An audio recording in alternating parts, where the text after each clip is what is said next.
Assalamualaikum warahmatullahi wabarakatuh. Saya Siti Nur Karisma Hayati, kelas 10 MM2 SMKN Darul Ulum Muncar. Saya akan menjelaskan sumber hukum Islam. Pertama, Al-Quran. Dari segi bahasa, Al-Quran berasal dari kata qara'a yaqra'u qira'atan Qur'anan, yang berarti sesuatu yang dibaca atau bacaan. Dari segi istilah, Al-Quran adalah kalamullah yang diturunkan kepada Nabi Muhammad SAW. Al-Quran Al-Quran adalah sumber hukum Islam yang pertama dan utama. Semua persoalan harus merujuk dan berpedoman kepadanya.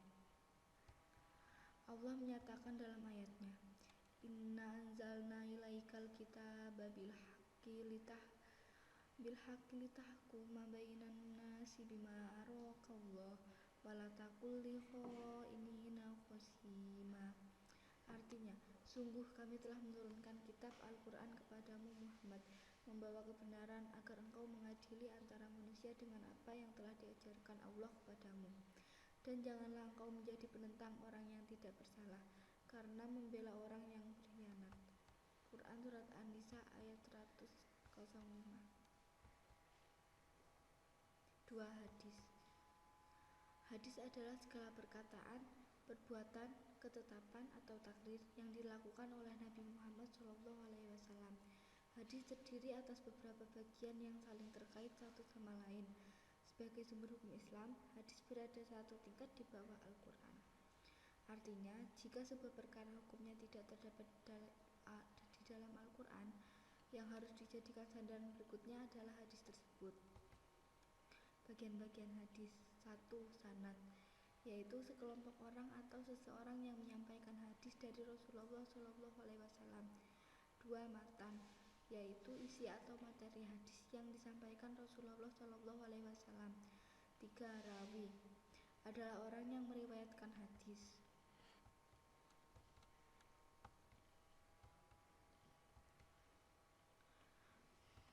3. Ijtihad. Kata ijtihad berasal dari bahasa Arab ijtihada yajtahidu ijtihadan, yang berarti menyerahkan segala kemampuan, bersungguh-sungguh, mencurahkan tenaga, atau bekerja secara optimal. Secara istilah, ijtihad adalah mencurahkan segenap tenaga dan pikiran secara sungguh-sungguh dalam menetapkan suatu hukum. Orang yang melakukan ijtihad dinamakan mujtahid. Ijtihad memiliki kedudukan sebagai sumber hukum Islam setelah Al-Quran dan hadis.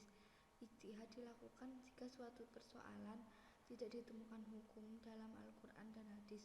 Namun demikian, hukum yang dihasilkan dari ijtihad tidak boleh bertentangan dengan Al-Quran maupun hadis. Syarat-syarat ijtihad. A. Memiliki pengetahuan yang luas dan mendalam.